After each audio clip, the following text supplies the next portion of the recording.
Bonjour à tous, bienvenue sur IEJ Info. Bonjour Amandine. Bonjour Pierre. Aujourd'hui, nous sommes avec Guy Birenbaum. Bonjour Guy. Bonjour. Vous êtes journaliste, essayiste ou encore éditeur d'une autre vie. Et vous venez de publier votre livre, votre témoignage concernant votre dépression qui s'appelle « Vous m'avez manqué ». Ce burn-out a été causé dû à votre hyper-connexion. Il vous fallait votre dose quotidienne de Facebook, d'Instagram et Twitter et j'en passe, qui vous a amené à une overdose numérique. Comment ça a commencé ? Ça commence bizarrement par le corps qui lâche. Parce que c'est pas du tout... il faut bien comprendre que la dépression, c'est dans la tête, mais que la tête ne l'accepte pas.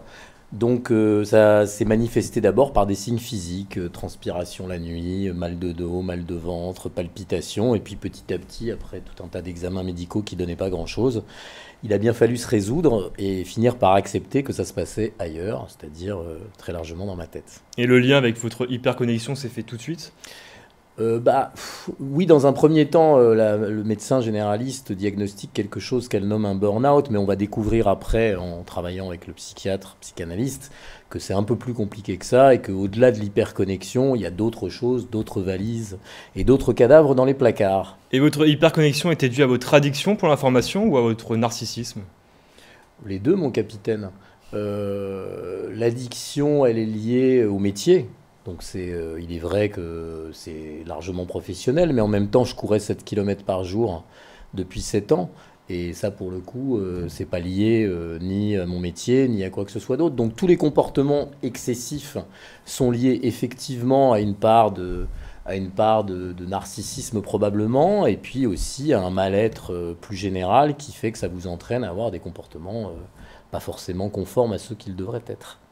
Vous dites que votre hyperconnexion, ça a été un sacrifice de la vie réelle. Alors ça a été jusqu'à quel point, ce sacrifice ? Comme je le décris au début du livre, ça va jusque ne pas être présent avec les gens avec qui je suis.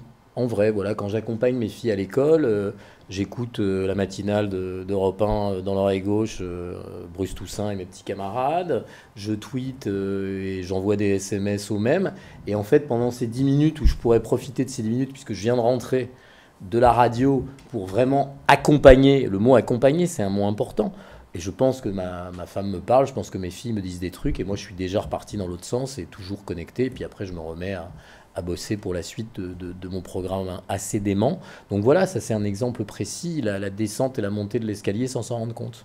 Et qu'est-ce qui a été le plus dur pour vous ? Est-ce que ça a été le côté souffrance physique ou cette volonté que vous aviez d'être seul ? Mais j'avais pas la volonté d'être seul, puisque en fait c'est pas volontaire, ça vous dépasse. La souffrance physique c'est compliqué, surtout quand on comprend pas. Quand on ne voit pas pourquoi on a mal. Mais le pire, c'est l'effondrement après, quand après le corps, la tête vous quitte pendant un petit moment. Comment est votre comportement maintenant vis-à-vis d'Internet ? Écoutez, j'ai la maîtrise totale du temps. C'est-à-dire que j'ai désactivé tout ce qui pouvait ressembler à des notifications, à des pushs, à des alertes, ça n'existe plus, et je suis beaucoup plus serein et j'utilise Internet non plus à haute dose mais à dose raisonnable. Donc vous n'êtes plus connecté comme vous l'avez été, Non. vous ne recevez plus de notifications. Non. Ce comportement-là vis-à-vis d'Internet, il est compatible avec le métier de journaliste ? C'est une très très bonne question. J'ai la chance qu'il soit compatible avec le métier de journaliste tel que je le conçois désormais. En revanche, et c'est pour ça que votre question est très bonne, je ne pense pas que un môme qui débarque et qui doit, sur une chaîne d'infos, être connecté H17 ou H18 parce que son patron lui demande, va pouvoir effectuer la même démarche que moi, mais en même temps, j'ai 53 piges. Comment vous le voyez, vous, maintenant, le métier de journaliste ? De votre regard à vous ? On a combien de temps ? Très peu de temps. Écoutez, je le vois pas alors. D'accord.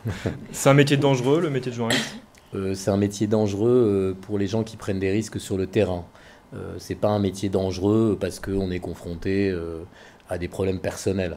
C'est un métier dangereux pour les reporters de guerre, c'est un métier dangereux pour les photographes, mais je parle pas de danger pour ce qui me concerne, si c'était le sens caché que je crois comprendre dans l'ironie de votre question. Mais psychologiquement, c'est dangereux.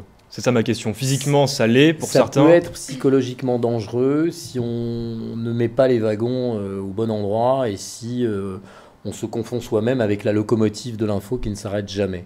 Et je pense qu'il faut savoir couper. Mais encore une fois, pour revenir à votre très bonne question précédente, c'est pas facile quand on débarque dans une rédaction de dire à son rédacteur en chef « Excusez-moi, là je fais ma pause ». C'est un peu complexe. Et du coup, avec tout ce qui s'est passé pendant cette dernière année, quel discours vous avez avec vos filles aujourd'hui concernant les réseaux sociaux et Internet ? On est très très prudent.